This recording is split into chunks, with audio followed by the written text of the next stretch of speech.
अंगूरी road पर फुलगरां के पास टोक मलेट्ठा का ये बोहड़ कई नस्लों को साया फराहम कर चुका है। इसके नीचे पता नहीं कितनी पंचायतें सजी होंगी, कितनी बारातें रुकी होंगी और कितने मौसम इस बोहड़ ने देखे होंगे।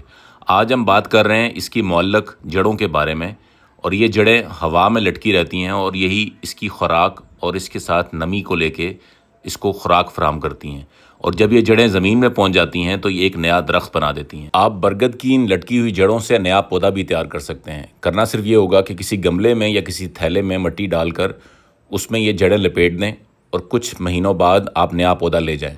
इनकी जड़ों की ये ख़ास बात है कि ये लटकी हुई जड़ें भी हवा से पानी और ख़ुराक लेती हैं और ऑक्सीजन दरख्त को पहुँचाती हैं, और उसके बाद जब ज़मीन पे पहुँचती हैं तो उसके बाद ये नया दरख्त बना देती हैं। टोक मलाठा फुलगरां ने जनाब साढ़े दोस्त ने सर ਤੁਹਾਡਾ ਨਾਂ ਕਿਹਾ ਜੀ? मोहम्मद बिशारा जी। बिशारा साहब इस बोर्ड ਨਾਲ ਤੁਹਾਡੀ ਕੀ ਯਾਦ ਹੈ? ਜ਼ਰਾ ਕੋਈ ਬਜ਼ੁਰਗਾਂ ਨਹੀਂ ਤੇ ਆਪਣੀ ਯਾਦ ਦੱਸੋ ਨਾ।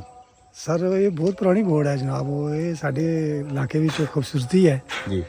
और दूसरा है कि मेरी तो 53 साल उम्र है, हमने तो इसी तरह देखी है। अच्छा। पाकोल आलम साहब ने कि वो भी यही कह रहे हैं, उनकी भी 87 साल उम्र है, वो कह रहे हैं कि ये हमने भी काफ़ी ऊंची देखी है।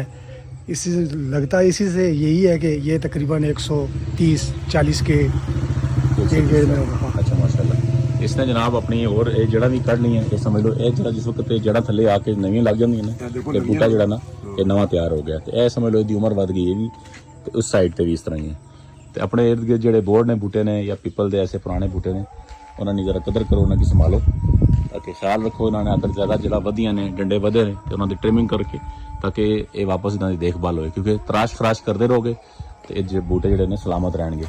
तो और अच्छा है कि अगर ये थड़े सजे खब्बे इतना छोटा जा अगर थोड़ा जा बनया हो ताकि थले जड़ा जड़ा नाजुक होंगे। जी अच्छा अच्छा, बहुत खूबसूरत है।